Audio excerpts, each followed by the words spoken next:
নমস্কার। গল্প চিরন্তনীতে আমার সকল শ্রোতা বন্ধুকে জানাই স্বাগত।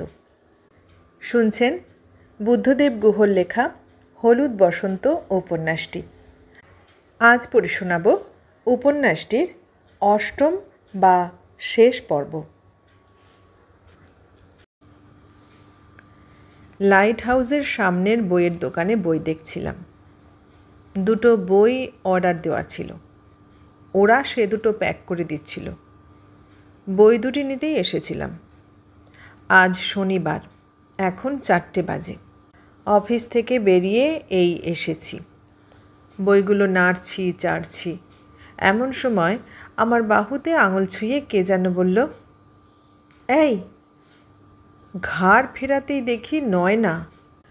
প্রথমে ঠিক করলাম কথাই বলবো না, কিন্তু নিজের অজান্তেই পরক্ষণেই আমার চোখ মুখ উজ্জ্বল হয়ে উঠল। বললাম, কি? অসভ্য। অসভ্য কেন? কতদিন আসেন না বলুন তো? কত বছর? বললাম, বছর তো নয়, 2 মাস মাত্র। এমনিতেই যাই না, বড় হবার চেষ্টা করছি। তাছাড়া গেলে তোমার পড়াশোনার অসুবিধে হয়। বুঝলাম, কিন্তু ফোন করলেও কি অসুবিধে হতো? একটু শক্ত গলায় বললাম, হতো বই কি, ওই একই অসুবিধে হতো। আমার গলার স্বর শুনে ও আমার চোখে চোখ মেলে সম্পূর্ণভাবে চাইল। তারপর মুখ নিচু করে বলল, আপনার দেরি হবে? আপনার সঙ্গে একটু কথা ছিল। ভাবলাম বলি যে, তুমি যেতে পারো, তোমার সঙ্গে আমার কোনো কথা নেই, থাকবে না কোনো দিনও। কিন্তু মুখ ফুটে তা বলতে পারলাম না। নয়না যদি এ জীবনে কখনো কোনো সময়ে, এমনকি যখন আমার ভুরু সাদা হয়ে যাবে, চুল ধপধপ করবে, তখনও যদি কখনো আমার চোখে তাকিয়ে বলে, রিজুদা, আপনার সঙ্গে একটি কথা ছিল, তখনও আমার সব কাজ ফেলে আমাকে ওর কথা শুনতে হবে। কারণ ইট ইজ মাই ডেস্টিনি। পূর্বজন্মের কোনো অজানা ঋণের বোঝা আজীবন আমায় শোধ করতে হবে নয়নার কাছে। শোধ করতেই হবে, আমার মুক্তি নেই। বললাম, একটু দাঁড়াও, 2টি বই অর্ডার দিয়েছিলাম, বেঁধে দিচ্ছে। ও ঘাড় হেলিয়ে বলল, আচ্ছা। অনেক দিন পরে নয়নাকে দেখলাম। এতদিন ওকে বড় দেখতে ইচ্ছে করেছে, বড় কথা বলতে ইচ্ছে করেছে ওর সঙ্গে। তবু খাঁচায় বন্ধ বাঘের মতো লোহার শিকে আছড়ে মাথা কপাল রক্তাক্ত করেছি। তবু ওর সঙ্গে দেখা করিনি বা কথা বলিনি। যদি কেউ আমার মতো করে কখনো কাউকে ভালোবেসে থাকে, তবে কেবলমাত্র সেই বুঝতে পারবে এতদিন পর নয়না সোনাকে দেখে আমার কতখানি ভালো লাগছিল। এই শীত শেষের বিকেলে বড় ভালো লাগছে। একটা চাঁপা রঙা কার্ডিগান পরেছে নয়না, চাঁপা রঙা কাশ্মীরি সিল্কের শাড়ির উপর। অনেক দিন পরে দেখছি বলে কিনা জানি না, মনে হচ্ছে এ কমাসে ও যেন অনেক বড় ও আরও অনেক বেশি সুন্দরী হয়ে গেছে, আরও অনেক বেশি ব্যক্তিত্ব সম্পন্না। বললাম, তুমি এখানে কি করছিলে?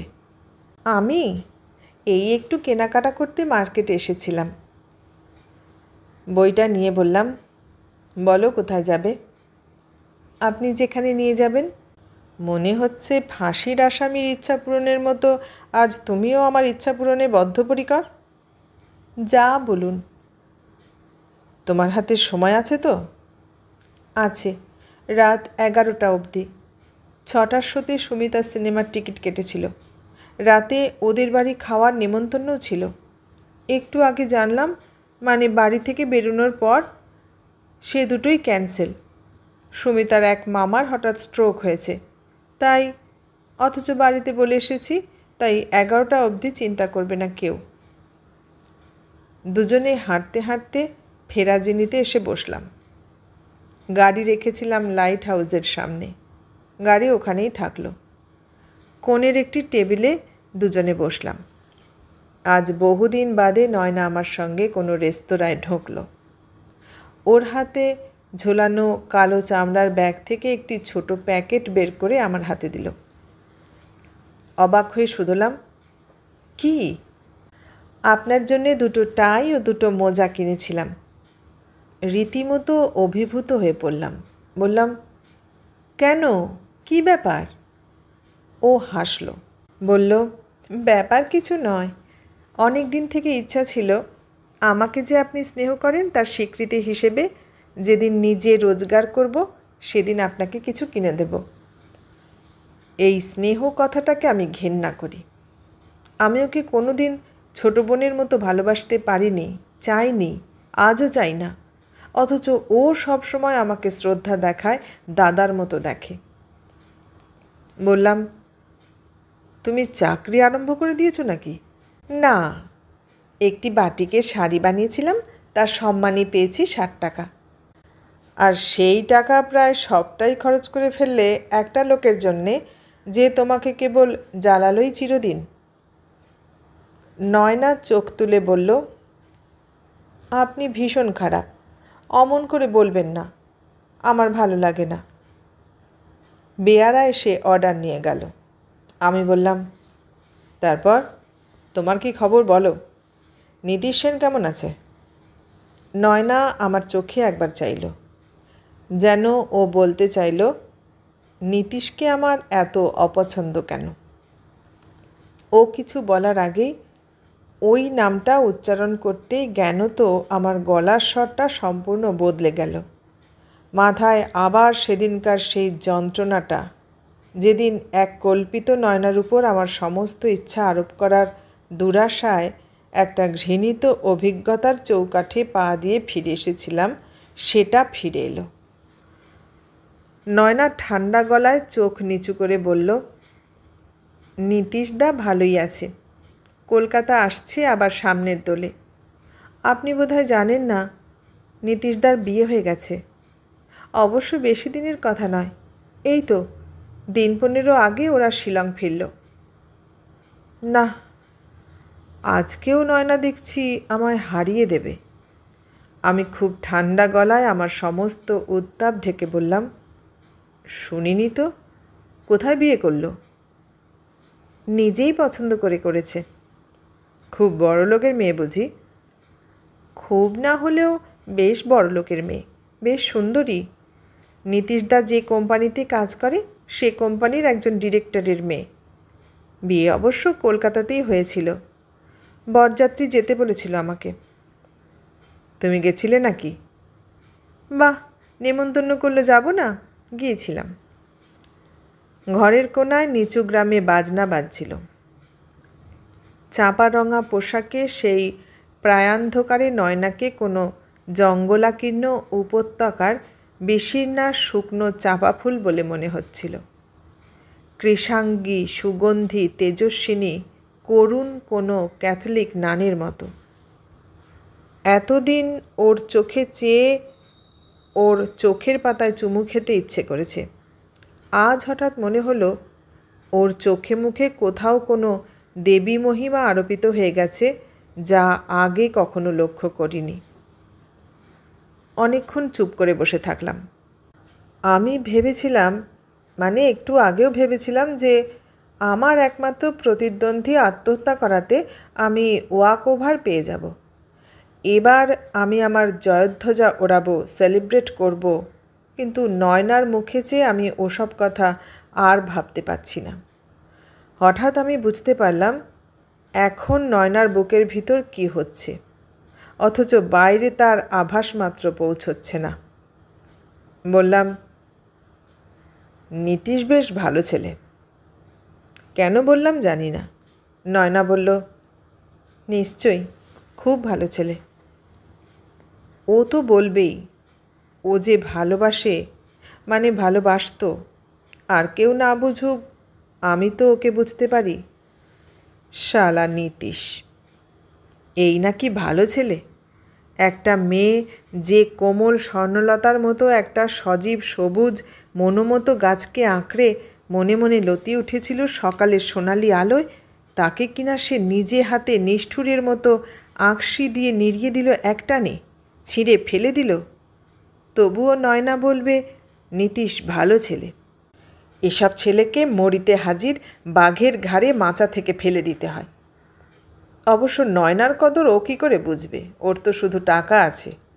শুধু টাকা দিয়ে ভালো ইলিশ মাছ কেনা যায়, কিন্তু ভালোবাসা চেনা যায় না।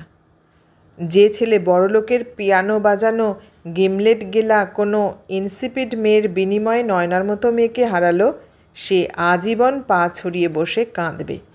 কাঁদতে কাঁদতে তার চোখ অন্ধ হয়ে যাবে। কতক্ষণ চুপচাপ করে কাটলো জানি না, বোধহয় অনেকক্ষণ। নয়না পেয়ালায় চা ঢালছিল। বাঁ হাতে একটি মাত্র কাঁকন পড়েছে। কার্ডিগানটির হাতাটি গুটিয়ে তুলে নিয়েছে। ডান হাতে রিস্ট ওয়াচ। ওর স্বপ্নিল আঙুলে ও চামচ ধরে সুগার কিউব পেয়ালায় ফেলে চিনি মিশোচ্ছে। অর্কেস্ট্রাতে বেলাফন্টের গান বাজাচ্ছে ওরা। নিচু গ্রামে মনে হচ্ছে কোনো একটা দমবন্ধ যন্ত্রণা কোনো গভীর শীতল পাতকুয়ো থেকে কুণ্ডলি পাকিয়ে পাকিয়ে উঠে আসছে। নয়নার চোখের দিকে চাইতে পারছি না। সত্যি কথা বলতে কি, এক মুহূর্ত আগেও আমি যা কল্পনাও করতে পারিনি, নয়নার হেলানো বিষণ্ণ মুখে তাকিয়ে হঠাৎ আমার তাই মনে হলো।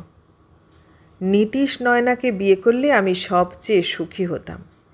নিজের মাথার চুল হয়তো টেনে ছিঁড়ে ফেলতাম, হয়তো শটগানের মাজল গলায় ঠেকিয়ে পা দিয়ে ঘোড়া টেনে দিতাম, কিন্তু তবু আমি হয়তো এখনকার চেয়ে সুখী হতাম।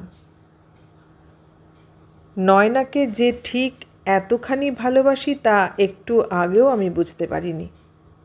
পরম কামনায় কোঁকিয়ে কেঁদেও যে যন্ত্রণা পাইনি, আজ নয়নার ব্যথায় ভরা চোখে চেয়ে তার চেয়ে অনেক বেশি যন্ত্রণা পেতে লাগলাম। নয়নার দিকে তাকাতে পারলাম না। ফেরাজিনি থেকে বেরিয়ে নয়না যেন কেমন হঠাৎ প্রগল্ভা সস্তা হয়ে গেল।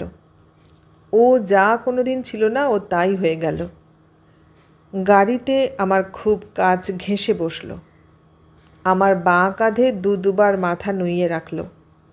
বললাম, কি হলো সোনা?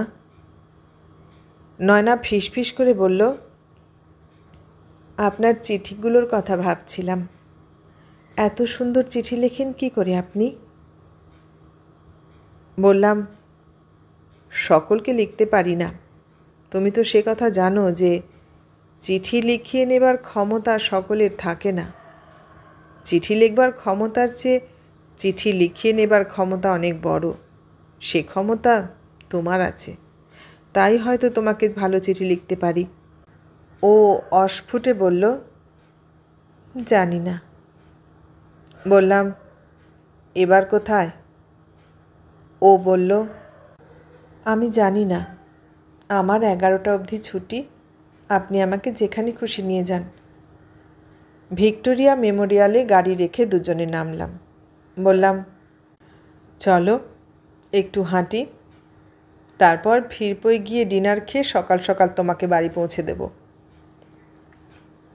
শেষ শীতের সন্ধ্যায় কুয়াশায় বাতিগুলো গলে গলে পড়ছে। নুড়িগুলো ভিজে রয়েছে। নয়না হয়তো স্বপ্ন দেখছে, ঠিক আমি যেমন করে দেখি।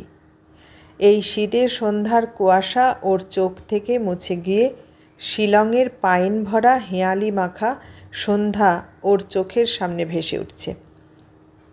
লাইট মুখরার কোনো পাহাড়ের মাথায় ছোট্ট কটেজ। ভিতরে গোলাপি ল্যাম্পশেডে আলো জ্বলছে। পেলমেট থেকে ভারী সুন্দর সুন্দর পর্দা ঝুলছে জানলায় জানলায়।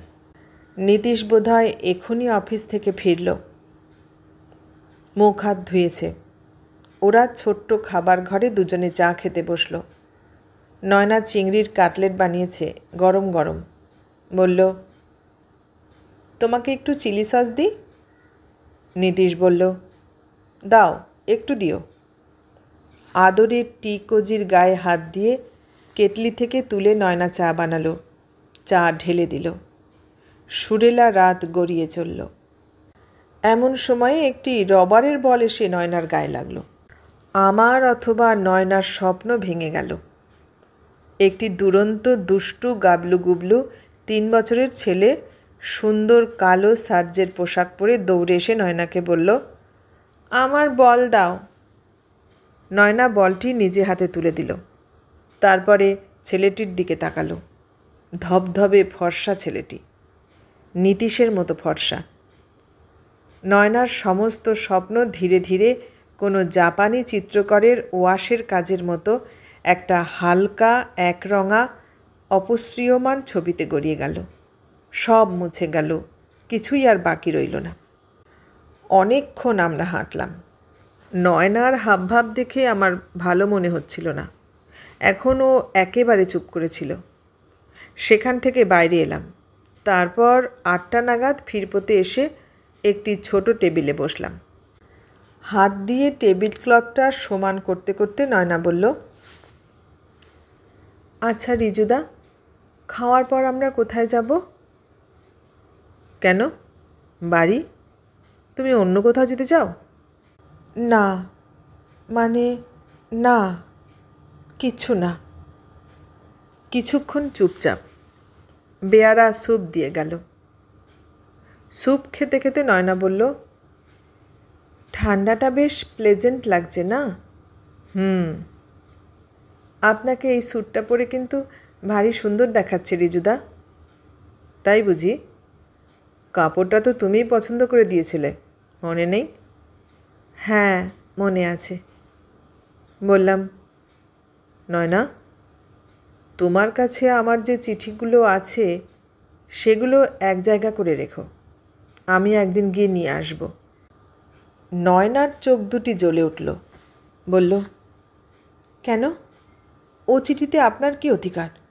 ও চিঠি তো আমার চিঠি। বললাম, তা ঠিক, কিন্তু এগুলো আমার মনের অসংবদ্ধ প্রলাপ ছাড়া আর তো কিছুই নয়। আমার ডায়েরিও বলতে পারো। তাছাড়া চিঠিগুলোর দাম যখন কিছুই নেই। ও উত্তেজিত গলায় বাধা দিয়ে বলল, অনেক দাম, অনেক দাম। আপনি কি বুঝবেন? দাম ফেরত দিতে পারি না বলে কি দাম বুঝতেও পারি না রিজুদা? আমাকে এত হীন ভাবেন কেন? এরপর আর কোনো কথা চলে না।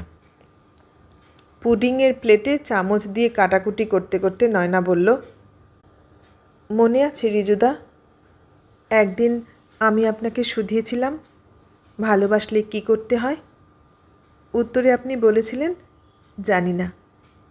তখন আমিও বলেছিলাম, আমিও জানি না। অথচ আমরা দুজনেই জানতাম যে দুজনেই মিথ্যা কথা বলছি। বলুন, সত্যি না?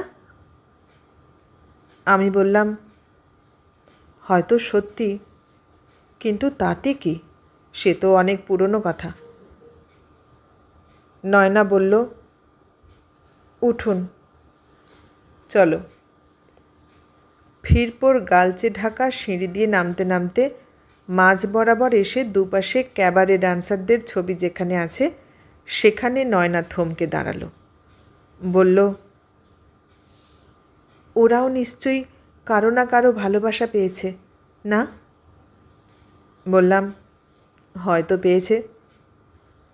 ও বলল, ইস, ওদেরও কেউ না কেউ ভালোবাসে, অথচ আমাকে কেউ ভালোবাসে না। আমার ভালোবাসাটা ও ধর্তব্যের মধ্যেই ধরে না কোনো দিন। তা ভালোভাবে জেনেও সেই মুহূর্তে ওর হাতটা মুঠি করে ধরে বললাম, তোমাকেও অনেকে ভালোবাসে, আমিও তোমাকে ভালোবাসি। ওদের সঙ্গে তোমার নিজেকে তুলনা করার দরকার কি? তুমি যেন কি হয়ে যাও মাঝে মাঝে। বলতেই ধুলো মাখা চড়াইয়ের মতো ও ফুলে দাঁড়ালো। বলল, দরকার নেই? কেন দরকার নেই? আমাকে যে কেউ ভালোবাসে না তার প্রমাণ আমি পেয়েছি, কিন্তু আমাকে যে কেউ ভালোবাসে তারই প্রমাণ পাইনি। গাড়িতে উঠে নয়না বলল, গঙ্গার ধারে চলুন, এখনও হাতে অনেক সময় আছে। আপনার সঙ্গে ছিলাম জানলে মা রাগ করবেন না। গঙ্গার ধারে রাতে বিশেষ লোকজন নেই। দুটো একটা গাড়ি এখানে ওখানে পার্ক করানো আছে। জাহাজে আলো জ্বলছে। এখন জোয়ার, কুলকুল করে জল এসে পাড়ে লাগছে। গাড়িটা একটা নিরিবিলি জায়গায় দেখে দাঁড় করাতেই নয়না সরে এসে আমার গায়ে ঝুঁকে পড়ে অস্বস্তি ভরা গলায় আমাকে বলল, এই আপনার হাতটা আমার হাতে রাখুন। অবাক হলাম। একদিন আমি ওর হাতটি আমার হাতে ধরতে চেয়েছিলাম। সেদিন ও ঠাট্টা করে বলেছিল, আজ বুঝি বাংলা ছবি দেখে এসেছেন, নইলে এত ঢং কিসের? সেদিন ও বোঝেনি, জানেনি যে যাকে কেউ সত্যিকারের ভালোবাসে তার হাতে হাত রাখার মতো মহৎ অনুভূতি ভাষায় প্রকাশ করা যায় না। কোনো কথা বললাম না। আমার বাঁ হাতটি ওর কোলে রাখলাম। ও ওর দু হাতের পাতায় আমার হাতটি নিয়ে বসে থাকলো। মাথাটি আমার কাঁধে হেলিয়ে রাখল। পাশ দিয়ে হেডলাইট জ্বেলে একটি গাড়ি গেল। ভাবলাম লজ্জা পেয়ে ও এবার সরে বসবে, কিন্তু পরক্ষণেই একটি অভাবনীয় ব্যাপার ঘটে গেল। নয়না আমার বুকে মাথা গুঁজে ফুঁপিয়ে ফুঁপিয়ে কাঁদতে লাগলো। ফুলে ফুলে কিন্তু প্রায় নিরুচ্চারে কাঁদতে লাগলো। আমি কি করব জানি না। আমি সাধারণ। যে নয়নাকে আমি আমার অস্তিত্বের সর্বস্বতা দিয়ে ভিখিরির মতো, কাঙালের মতো এতদিন চেয়ে এসেছি, যাকে ভুলে থাকার চেষ্টায় নিজেকে তিল তিল করে খইয়ে ফেলেছি, মনঃসংযোগ নষ্ট করেছি, শরীর নষ্ট করেছি, আত্মঘাতী আরতিতে অনুক্ষণ অনন্ত অস্বস্তি পেয়েছি, সেই নয়না আজ আমার বুকে থরথরিয়ে কেঁপে মরছে। ভবিষ্যতের স্বপ্ন ভরা কুঠুরির চাবিকাঠি এখন আমার হাতের মুঠোয়। এখন আমি কি করি? আমার সাদা জামায় ওর লিপস্টিকের টিপ লেগে একাকার হয়ে গেছে। কপালের টিপটি ধেবড়ে গেছে। রুক্ষ শ্যাম্পু করা চুলগুলো এলোমেলো। নাক দিয়ে গরম নিঃশ্বাস বইছে। চোখের পাতা ভেজা। নয়না কাঁপা কাঁপা গলায় বলল, রিজুদা, আমি একদম ফুরিয়ে গেছি, একদম ফুরিয়ে গেছি রিজুদা। ওর মতো শান্ত, সংযত, স্বল্পবাক, বুদ্ধিমতী মেয়ে যে এমন হয়ে যেতে পারে তা না দেখলে আমি বিশ্বাস করতাম না। গাড়িটা স্টার্ট করে খুব আস্তে আস্তে চালাতে লাগলাম। মাঝে মাঝে এক এক ঝলক ঝিরঝিরে হাওয়া দিচ্ছে, মনে পড়িয়ে দিচ্ছে দোলের আর দেরি নেই। মনে মনে অনেক দিন ভেবেছিলাম নয়নাকে নিয়ে মণিপুরে একবার দোল পূর্ণিমায় যাব, ওকে ঝুলন দেখাবো। লকটাক হ্রদের পাশে দুজনে, একেবারে দুজনে, সঙ্গে আর কাউকে না নিয়ে পিকনিক করব, থৈবি খাম্বার নাচ দেখব। দোল আসছে। দেখতে দেখতে একটা বছর ঘুরে গেল। মনে হলো নয়না যেন সংবিত ফিরে পেয়েছে। সরে বসল। সরে বসে জানালা দিয়ে বাইরে চেয়ে রইল চুপটি করে। সাদার্ন অ্যাভিনিউতে গাড়িটা দাঁড় করালাম। আয়নাটা ঘুরিয়ে দিলাম ওর দিকে। গাড়ির ভেতরের আলোটা জ্বালিয়ে দিলাম। পকেট থেকে রুমাল বের করে ওকে বললাম, নাও তো লক্ষ্মী মেয়ে, মুখটা আর কপালটা ভালো করে মুছে নাও তো। বাড়িতে বলবে কি? ছি ছি, সঙ্গে চিরুনি আনতে ভুলে গেছো বুঝি? বাচ্চা মেয়ের মতো ও মাথা নাড়ল। আমি আমার পার্স থেকে বের করে ছোট চিরুনিটা ওকে দিলাম। চুপ করে ওর রুমাল দিয়ে চোখ মুছল, মুখ মুছল, চিরুনি দিয়ে কপালে পড়া চুল আর এলোমেলো অলকগুলোকে ঠিক করে নিল। হঠাৎ ওর চিবুকে হাত ছুঁয়ে ওর মুখটা আমার দিকে ঘুরিয়ে বললাম, দেখি খুকি, হাসো তো একটু। কান্না ভেজা চোখে আমার পাগলামিতে ও ঠিক করে হেসে উঠল। বলল, অসভ্য কোথাকার। বললাম, আমি অসভ্য? বলতেই ও আবার কাঁদতে লাগলো। আমি বললাম, আবার কাঁদলে কিন্তু এখানেই থাকতে হবে সারা রাত। ছি ছি ছি, বোকামি। এই নাকি তুমি আমার এত গর্বের নয়না শোনা? একটা বাজে ছেলের কাছে তুমি হেরে যাবে? নীতিশ তোমার পায়ের নখের যোগ্যী নয়। তোমাকে ব্যথা দিয়েছে বলে বলছি না, সত্যি সত্যিই বলছি। তোমার যোগ্য ছেলে যে নেই তা নয়, অনেক আছে, এবং একদিন না একদিন এত বড় কলকাতা শহরে তাদের কারো না কারোর সঙ্গে তোমার দেখা হয়ে যাবেই। ইয়ং, হ্যান্ডসাম, বুদ্ধিমান, মদ খায় না একটুও, ঠিক যেমনটি তুমি চাও। শুধু তুমি নিজের উপর বিশ্বাস হারিও না। ওর কান্নাঝরা চোখের মণিতে ও যেন কোনো নতুন রিজুদাকে আবিষ্কার করল, যাকে ও কোনো দিন জানেনি। আমিও কি চাই এই আমিকে চিনতাম? নয়নাকে বাড়িতে পৌঁছে দিলাম। নয়না গাড়ি থেকে নামবার সময় আমার বাঁ হাতটি ওর হাতে নিল। তারপর কান্না কান্না গলায় বলল, আপনি যদি না আসেন কিংবা ফোন না করেন তাহলে ভীষণ খারাপ হবে বলে দিচ্ছি। বললাম, আসবো পাগলি মেয়ে, নিশ্চয়ই আসবো, 100 বার ফোন করব। ক্লাবের সপ্তাহে 3 দিন বুকিং করেছি। রাতে মার্কারের সঙ্গে প্র্যাকটিস করি, অফিস করি, গরমে পুলোভার পরে টেনিস খেলি, তারপর বাড়ি এসে চান করে ঘুমোই। বন্ধুবান্ধবেরা আমায় প্রায় অনেক দিন হলো ত্যাগ করেছে, এক জঙ্গলের বন্ধুরা ছাড়া। শহরের বন্ধুদের তো কোনো সময় দিতে পারি না, তাই ওরাও অনেক দিন আমার জন্য অপেক্ষা করে করে অবশেষে আমায় পুরোপুরি ত্যাগ করেছে। ওদের দোষ দিই না। আজকে বিয়ান্তকারের সঙ্গে বাজি ছিল। যদি ও আমাকে হারাতে পারে তো ওকে একদিন লাঞ্চ খাওয়াতে হবে। জিততে পারলাম না, হেরে গেলাম। কবে কোন প্রতিযোগিতাতেই বা জিতেছি। ওর সার্ভিসটা খুব জোরালো, আর ব্যাকহ্যান্ডে ক্রসকোট যা মারে তা বলার নয়। দারুণ দারুণ মার আছে ওর হাতে। ভাবলাম ক্লাবেই চান করে কিছু খেয়ে রাত 9টার শোয়ে কোনো সিনেমা দেখে বাড়ি ফিরব। অন্ধকারে হার্ড কোটগুলো পেরোচ্ছি, এমন সময় মনে হলো ওপাশ থেকে সুজয় আসছে। ওকে দেখে বিয়ান্তকার বলল, হ্যালো চাড্রি, have not seen you since agents. Sujoy কাঁধ ঝাঁকিয়ে বলল, yeah man, I was too busy, I am flying the day after tomorrow. জানতাম ও যাচ্ছে, কিন্তু এত তাড়াতাড়ি যে যাচ্ছে জানতাম না। অনেক দিন ওদের বাড়ি যাই না, নয়নার সঙ্গেও দেখা বা কথা হয় না, অতএব জানার সুযোগও হয়নি। অবাক হলাম, একটু লজ্জিতও হলাম। সুজয় বলল, রিজু, তোর সঙ্গে আমার একটু কথা আছে। বিয়ান্তকার সি ইউ এগেন বলে চলে গেল। বললাম, কি কথা রে? ও বলল, সময় লাগবে, চল লনে গিয়ে বসি। ক্লাবের লনে বেতের চেয়ার পাতাই ছিল, আমরা গিয়ে বসলাম। কিছু খাবি? ও বলল, না থ্যাঙ্কস। ও যেন কেমন ইচ্ছে করে ফরমাল হয়ে যাচ্ছে, এরকম ও ছিল না। মনে হলো সুজয় এমন কিছু একটা বলবে আমাকে যার জন্যে আমি মনে মনে প্রস্তুত নই। ওর মুখটা দেখে ও যে আমার কলেজের বন্ধু সুজয় তা মনে হচ্ছিল না। মনে হচ্ছিল ওকে আমি চিনি না, অন্তত ও আমার বন্ধু নয়।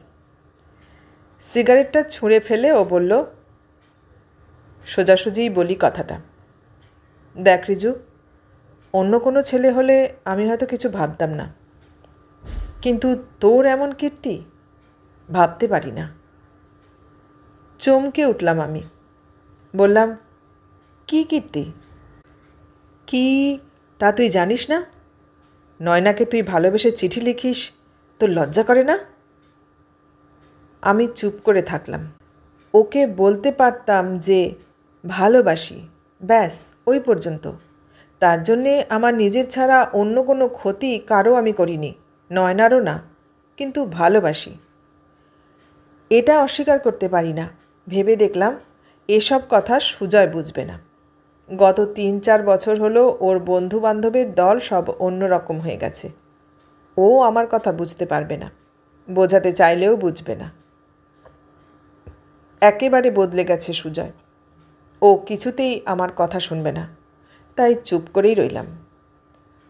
ও রেগে গেল, বলল, কি চুপ করে আছিস যে? বললাম, কি জানতে চাস বল। জানবার কিছু তো বাকি নেই। তোর জন্যে নীতিশ নয়নাকে রিফিউজ করেছে। তুই আমাদের পরিবারের শনি। আমার পরিচয়ে আমাদের বাড়ি গিয়ে কি তুই আমাদের এই উপকার করলি? নীতিশকে তুই কি বলেছিস নয়নার নামে বল। বললাম, কিছুই বলিনি। ও ধমকে বলল, মিথ্যা কথা। অনেক দিন আমি অত রেগে যাইনি।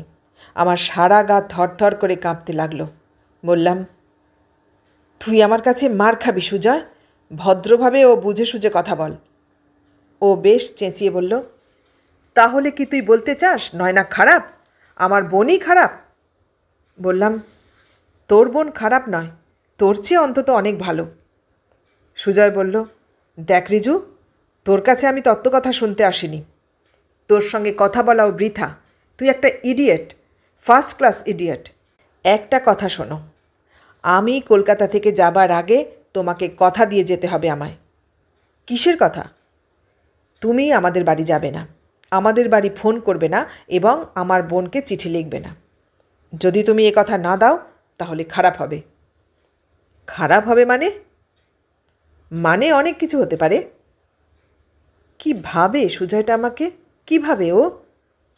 তখন আমার রাগ আর নেই। দুঃখে, অপমানে, নয়নার উপর অভিমানে আমার তখন কান্না পাচ্ছিল। সুজয় বলল, তুই জানিস তোর চিঠি নয়না সকলকে পড়ায়, টেবিলের উপর রেখে দেয়, খোলা ড্রয়ারে রাখে, যে আসে সেই পড়ে। তোকেও আমি ভালোবাসি রিজু, অন্তত ভালোবাসতাম। এতে তোর জন্যেও কষ্ট হয়। তোর কি মান সম্মান বলে কিছুই নেই? ও আমার বোন হোক আর যেই হোক, ও কি এমন মেয়ে যে তুই ওর পায়ে চুমু খেতে চাইবি, পা ধরতে চাইবি? তোর কি মাথা খারাপ হয়ে গেছে? তোর কি মান সম্মানবোধ সব লোপ পেয়ে গেছে? তোর জন্য আমার মাথা কাটা যায়। এটুকু তুই জানিস যে নয়না তোকে ভালোবাসে না, কোনো দিন ভালোবাসেনি, বাসবেও না কোনো দিন। চুপ করে রইলাম। কি কথা বলছিস না যে? বললাম, জানি তা। চেঁচামেচিতে বেয়ারা দৌড়ে এলো। সুজয় মুখ রক্ষা করার জন্যে স্মার্টলি বলল, দো গো কোকাকোলা লাও। আমি আর কোনো কথা বললাম না। নয়নার নিজের হাতে অনেক অপমান সয়েছি। আজ সুজয়ের কাছেও অপমানিত হয়ে আমার অপমানের ঝুলি পূর্ণ হলো। সুজয় আমার কাছে যে কথা চেয়েছিল তা তাকে দিলাম। সুজয় আমাকে আরও অনেক কথা বলল যে নীতিশ খুব ভালো ছেলে, নিছক আমার ভালোবাসাটা স্মেল করেই ও অন্যত্র বিয়ে করতে বাধ্য হলো। আরও অনেক কথা বলল, তা আমার কানে গেল না। আমি তখন বসে বসে অনেক কিছু ভাবছিলাম, অনেক পুরনো কথা ভাবছিলাম। ও নয়নার কথাটা একবারও ভাবছে না। নয়না কি সুজয়ের রিস্টওয়াচ যে ও যাকে খুশি তার হাতে তাকে পরিয়ে দেবে? নয়নার কি নিজের মন বলে কোনো জিনিস নেই? নীতিশ যদি নয়নাকে রিফিউজ করে থাকে তাতে নয়নার হার হয়নি কোনো। তাছাড়া আমার এতে কি করার ছিল? উত্তিও যেমন করে শ্যামাকে ভালোবাসত, আমি তো নয়নাকে তেমন করেই ভালোবেসেছি। নিজের মৃত্যু ছাড়া আমার তো অন্য কিছু পাওয়ার ছিল না। নীতিশ ওকে বিয়ে করলেও ছিল না, এখনও নেই, কোনো দিনও থাকবে না। আমার সঙ্গে সুজয় এমন করে নোংরা ভাষায় কথা বলছে কেন? তাছাড়া নয়না আমার সঙ্গে এ কী করল? আমার চিঠিগুলি কি এতই মূল্যহীন? ওর চোখে আমার সব কিছুই কি এতখানি সস্তা হয়ে গেছে? আমার এক্ষুনি গিয়ে ওকে জিজ্ঞেস করতে ইচ্ছে করল, কি এমন আমি অন্যায় করেছি ওর কাছে, নীতিশের কাছে, মাসিমার কাছে, যে সুজয় আমাকে ওদের পরিবারের শনি বলে ভাবতে পারে? ওদের সকলের জন্যে, নয়নার জন্যে এই বছর যত কল্যাণ কামনা, যত মঙ্গল কামনা করেছি তার এক ভাগও নিজের জন্যে করলে আমি আজ এমনভাবে সুজয়ের মতো ছেলের হাতে অপমানিত হতাম না। বুঝতে পারিনি, নয়নাকে আমি চিনতে পারিনি, হয়তো কোনো দিনও চিনতে পারবো না। আমি ওকে কুটিল, নীচ, নোংরা, নিষ্ঠুর, হৃদয়হীন বলে কোনো দিন চিনতে চাই না। তার চেয়ে আমার চোখে ও অপরিচিতই থাকুক। আমার চোখের অপরিচয়ের সায়ান্ধকারে ও যে মহিমাময়ী মূর্তিতে বিরাজ করছে, সেই মূর্তিতেই বিরাজ করুক। আমার সব দুঃখ আমি সইতে পারবো, কিন্তু মনে মনে যে নয়নাকে চিনি সেই নয়নাকে আমি কোনো দিন অন্য নয়না বলে ভাবতে পারবো না। নিশ্চয়ই কিছু ঘটেছিল, কিছু হয়েছিল, যে কারণে ও আমার চিঠিগুলির এমন অসম্মান করেছে। কোনো দিন জানতে পারবো না কি ঘটেছিল। কানের কাছে সুজয়ের গলাটা কেবল ঝমঝম করছিল। রিজু, তুই একটা ইডিয়েট, একটা ফার্স্ট ক্লাস ইডিয়েট। সুজয় অনেক কথা বলছিল, হাত নাড়ছিল, আমার কানে কিছুই যাচ্ছিল না। সুজয় একসময় উঠল, ক্লাবের ভাউচার সই করল, আমার কাঁধে হাত রাখল, বলল, চলি রে। বললাম, আয়। ক্লাব থেকে সোজা বাড়ি এলাম। এসে খেলার জামাকাপড় না ছেড়েই ড্রয়ার ঘেঁটে ঘেঁটে নয়নার সেই চিঠিটি বের করলাম। সেই দিনে সে চিঠিটির বিশেষ ভূমিকা ছিল। অনেক দিন আগে লেখা চিঠি, একটি ইনল্যান্ড লেটার। রিজুদা, এবারে আর রোমান্টিসিজম চলে না। বাড়িতে ফিরে এসেই ব্যাগ খুলে দেখলাম যে আর একটি চিঠি রয়েছে। প্রথমে বলতে ইচ্ছা করল, আহা কি পাইলাম ইত্যাদি, কিন্তু যখন দেখলাম যে সেই পুরনো চিঠিটা নেই, আপনি চুরি করেছেন, তখন খুব মন খারাপ হয়ে গেল। আপনার ওই চিঠিটা আমার এত ভালো লাগতো যে আমি সঙ্গে নিয়ে বেড়াতাম, লাইব্রেরিতে বসে সময় পেলে পড়তাম, বারবার পড়তাম। আমার আশা যে আপনি চিঠিটা আমাকে ফেরত দিয়ে দেবেন। আজকের চিঠিতে আপনি লিখেছেন যে আপনি আমাকে আর চিঠি দেবেন না, আর কেন দেবেন না তাও লিখেছেন। কিন্তু আপনি ওই সামান্য ব্যাপারের জন্য যদি আমাকে চিঠি দেওয়া বন্ধ করেন, তবে সেটা আমারই দুর্ভাগ্য বলে মেনে নিতে হবে। কিন্তু আজকে আমি প্রতিজ্ঞা করছি যে আপনার চিঠি আমি আর কাউকে দেখাবো না। এর পরেও আমি আর আপনাকে চিঠি দেবার জন্য অনুরোধ জানাবো না। শুধু এইটুকুই বলি যে আপনার চিঠি পেতে আমার খুব ভালো লাগে, যার জন্যেই হয়তো ইডিয়েটের মতো সকলকে তা দেখিয়ে বেড়াই। সব শেষে বলি, আপনার ধারণা হয়েছে যে ভবিষ্যতে কোনো দিন আমি নাকি আপনাকে ইডিয়েট বলে প্রতিপন্ন করব, আর এ কথা আপনাকে নাকি আমার দাদাই বলেছে। দাদাই বলুক আর যেই বলুক, আপনি যদি এ কথা মেনে নেন, তবে বলবো যে আপনি এখনও আমাকে ঠিক চিনতে পারেননি। শেষ করি। নয়না। আজ দোল পূর্ণিমা। সারা সকাল বাইরে বেরোয়নি, দুপুরেও না। বিকেল থেকে বাগানের বেতের চেয়ারে বসে আছি। একটি সর্বপ্রকাশী হলুদ চাঁদ আকাশ ছেয়ে উঠেছে। রঙ্গনের ডালে একজোড়া বুলবুলি পাখি ডেকে ডেকে ঘুমিয়ে পড়েছে। আকাশে বাতাসে এক আদিগন্ত ভালো লাগা, অথচ আমার কোনো ভাগ নেই এতে। সকালে বাড়িতে অনেকে আবির খেলতে এসেছিলেন। চতুর্দিকে দেওয়ালে, মেঝেতে, বাগানে আবিরের দাগ। লনেও আবির পড়ে রয়েছে। তার উপরে খালি পায়ে মিনুর 5 বছরের মেয়ে মিঠুয়া ঘুরে ঘুরে কাঁপা কাঁপা গলায় গাইছে, ও আমার চাঁদের আলো, আজ ফাগুনের সন্ধ্যাকালে ধরা দিয়েছ পাতায় পাতায় ডালে ডালে, ও আমার। চুপ করে বসে বসে ওকে দেখছি। আমার অনেক কিছু ইচ্ছে ছিল, এ জন্মে তার কিছুই পূরণ হলো না। মিঠুয়াকে আমি নয়নার মতো অনন্যা করে বড় করে তুলব। নয়নার মতো সেও কম কথা বলবে, চোখ দিয়ে হাসবে, অমনি সংযতা হবে, নয়নার মতন করে ব্যথা পেতে জানবে এবং ব্যথা দিতে জানবে না। মিনুর কাছ থেকে মিঠুয়াকে আমি চেয়ে নেব। তারপর একটি একটি করে আমার অপূর্ণ ইচ্ছাগুলিকে ওর মধ্যে আমি পুঁটি লেখা ফুলের পাপড়ির মতো ফুটিয়ে তুলব। তারপর মিঠুয়া যখন বড় হবে, তখন একদিন প্রৌঢ়া নয়নার কাছে ওকে নিয়ে গিয়ে বলবো, এই দেখো, তোমার পুরনো তুমিকে আমি ফিরিয়ে এনেছি।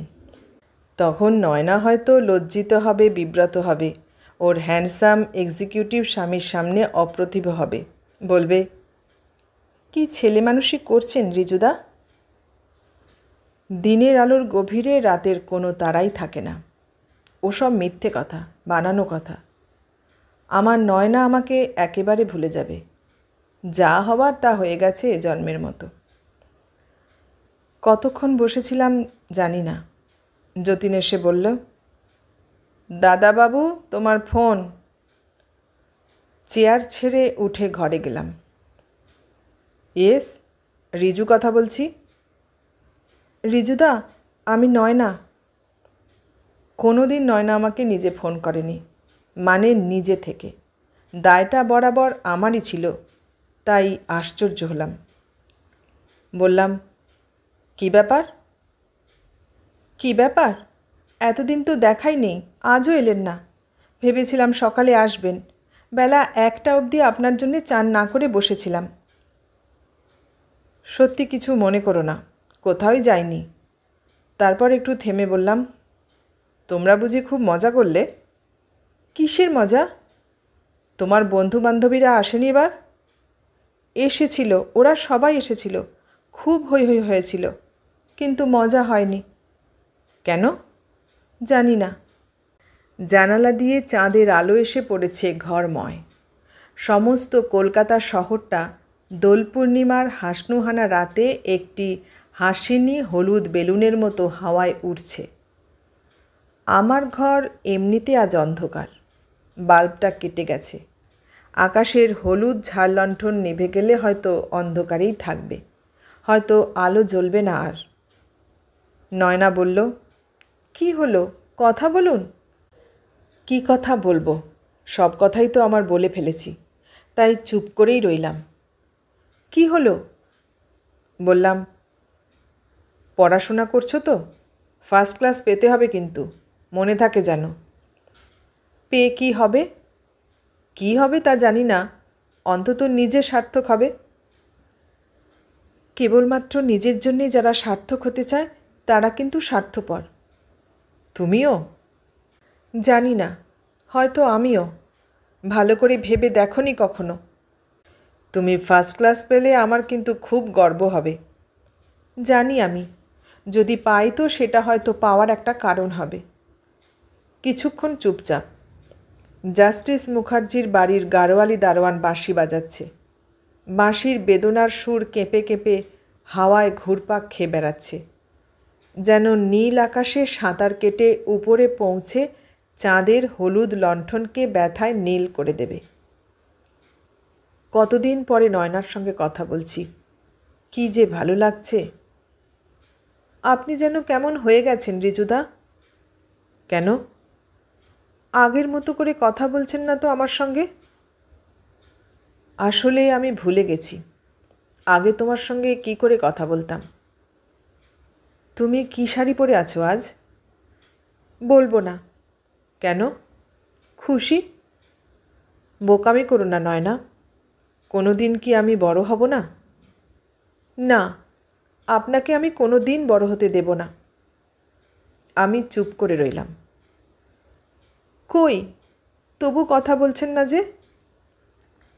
আমাদের এখানে দারুণ চাঁদ। আমার ঘরে আজ আলো জ্বলেনি, চাঁদের আলোয় ঘর হলুদ হয়ে আছে। তাহলে আপনার হলুদ বসন্ত পাখিকে সে ঘরে ডাকছেন না কেন? এই নামের জন্যে কিন্তু আমার ভারী গর্ব রিজুদা। অন্য কাউকে আপনি এ নামে ডাকতে পারবেন না, এ আমার একান্ত নাম। কোনো জবাব দিলাম না। কি, কিছু বলবেন না? না ফোন ছেড়ে দেব? এই তো ভালো, তোমার কথা শুনতে ভালো লাগছে, তুমিই বলো। হঠাৎ কি মনে পড়ে যাওয়াতে ও বলল, মনে পড়ে গেল পাখির কথা। বলুন তো এই লাইন দুটি কার? বলেই সুর করে টেনে টেনে আবৃত্তি করল। সুখ নেই কো মনে, নাক ছাবিটি হারিয়ে গেছে হলুদ বনে বনে। কিছুক্ষণ অপেক্ষা করে বলল, কি জানেন না তো? বললাম, পংক্তি কটি দারুণ, তবে কার লেখা আমি জানি না। অনেকক্ষণ ও চুপ করে রইল। তারপর বলল, আপনি কিছুই জানেন না, আপনি নিজেকে জানেন? বললাম, আমি নাই বা জানলাম, তুমি তো জানো। ও বলল, জানি, মুখে বলি না বলে কি ভাবেন জানি না? আমি সব জানি। এমন অনেক কথা আছে যা না বললেই অনেক স্পষ্ট করে বলা হয়। আপনি হয়তো বিশ্বাস করেন না, কিন্তু আমি করি। আসলে আজকাল আপনি আমাকে দেখতে পারেন না, একটুও ভালোবাসেন না, কিচ্ছু না, খারাপ।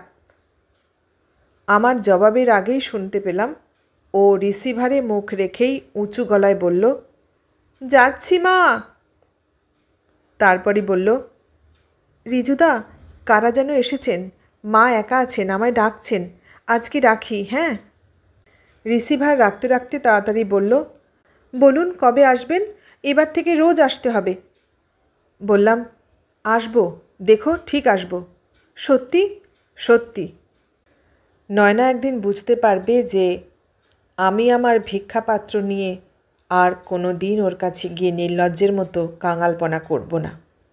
এতদিন তো ভিখিরির মতোই ভালোবেসেছি, কিন্তু সেদিন আমায় যে রাজমুকুট ও নিজে হাতে পরিয়ে দিয়েছিল, সে মুকুট খুলে ফেলার মতো এত বড় হীন আমি কি করে হব? রাজার অভিনয় করে আমি আমার অনন্যা নয়নার সমকক্ষ হব। ও একদিন সবই জানবে, সবই জানতে পাবে, কিন্তু ও কোনো দিন জানবে না যে আমার এই বুক ভরা আরতি থাকবেই। ওর সঙ্গে দেখা হলেই ভিতরের ভিখিরিটা রাজার মুখোশ ছিঁড়ে ফেলে হাঁটু গেড়ে বসে ভিক্ষা চাইবেই। এই ভালো, দেখা না হওয়াই ভালো, কথা না হওয়াই ভালো। তার চেয়ে আমার দুরন্ত লোভগুলি আমার বুকের ভিতরেই ঘুমিয়ে থাকুক, অথবা বুকের ভিতরেই ঘুম ভেঙে উঠে আমার সমস্ত অস্তিত্বকে ক্যান্সারের মতো কুরে কুরে খেয়ে ফেলুক। তবু নয়না আমার সুখে থাকুক, খুশি থাকুক। আমার অশেষ আরতি তার সুখকে কোনো দিন যেন বিঘ্নিত না করে। শুনলেন বুদ্ধদেব গুহর লেখা হলুদ বসন্ত উপন্যাসটির শেষ পর্ব। কেমন লাগলো উপন্যাসটি? ভালো লাগলে লাইক, কমেন্ট, শেয়ার করবেন, আর নতুন বন্ধু হলে সাবস্ক্রাইব করার অনুরোধ রইল। সবাইকে অনেক ধন্যবাদ জানিয়ে আজ এখানেই শেষ করলাম।